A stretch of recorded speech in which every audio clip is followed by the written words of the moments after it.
മറ്റ് വാർത്തകളിലേക്ക് ചില ക്ഷേത്രങ്ങളിൽ ഷർട്ട് ധരിച്ച് കയറുന്നതിനെ ചൊല്ലിയുള്ള തർക്കം ശിവഗിരി മഠവും NSSും തമ്മിലാണെങ്കിലും വെട്ടിലാകുന്നത് കോൺഗ്രസും BJPയുമാണ്.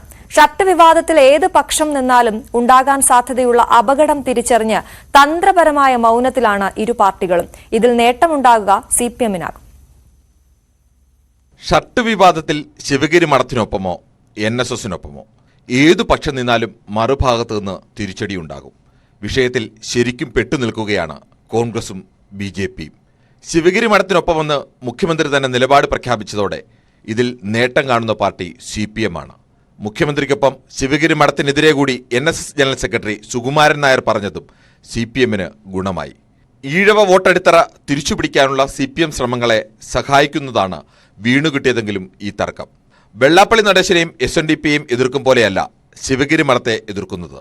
അത് ഈഴവ വോട്ട് ബാങ്കിൽ വൈകാരിക എതിർപ്പുണ്ടാക്കും. കോൺഗ്രസിനേക്കാൾ ഈഴവ വോട്ട് ബാങ്കിൽ കടന്നുകയറ്റത്തിന് ശ്രമിക്കുന്ന BJPയാണ് ശരിക്കും വെട്ടിലാകുന്നത്. ഷർട്ടൂരണമെന്ന വ്യവസ്ഥ മാറ്റണമെന്ന് പറഞ്ഞത് പിണറായി വിജയനായിരുന്നെങ്കിൽ അതിനെ എതിർത്ത ആചാര സംരക്ഷണപക്ഷം പിടിക്കാമായിരുന്നു. ഇപ്പോൾ ഈ അഭിപ്രായം പറഞ്ഞത് ശിവഗിരി മഠം പ്രസിഡന്റ് സ്വാമി സച്ചിദാനന്ദയാണ്.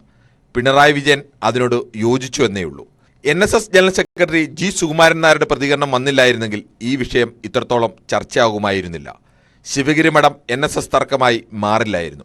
ശിവഗിരി മഠത്തിന്റെ അഭിപ്രായത്തിനെതിരെ പ്രകോപനപരമായിട്ടായിരുന്നു G സുകുമാരൻ നായരുടെ പ്രതികരണം. കാലാകാലങ്ങളിലായി നിന്നു പോകുന്ന ആചാരക്രമങ്ങളെപ്പറ്റി അത് മാറ്റിമറിക്കണമെന്നാണ് ഇത് പറയാൻ.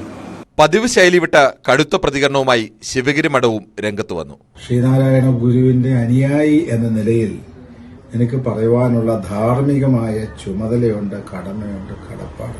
സുകുമാരൻ നായരെ പോലെയുള്ള കുറെ ആളുകള് ഇപ്പോഴിത് അംഗീകരിക്കുന്നില്ല. അവര് 100 വർഷം പുറകോട്ടാണ്. അതുകൊണ്ട് ഈ കാര്യങ്ങളിൽ സുകുമാരൻ നായരെക്കാൾ കൂടുതൽ അഭിപ്രായ പ്രകടനം നടത്താനുള്ള ധാർമ്മികമായ ചുമതല എനിക്കുണ്ട് എന്ന് സുകുമാരൻ നായർ ധരിച്ചാൽ കൊള്ളാം. ഈ തർക്കത്തിൽ അഭിപ്രായം പറയാതെ തന്ത്രപരമായി മൗനം പാലിച്ച് മുന്നോട്ടു പോകാനാകുമോ എന്ന ചോദ്യത്തിന് മുന്നിലാണ് ഇരു പാർട്ടികളും. Kiran Babu, political desk, news 18. മറ്റു വാർത്തകളിലേക്ക് എത്താം.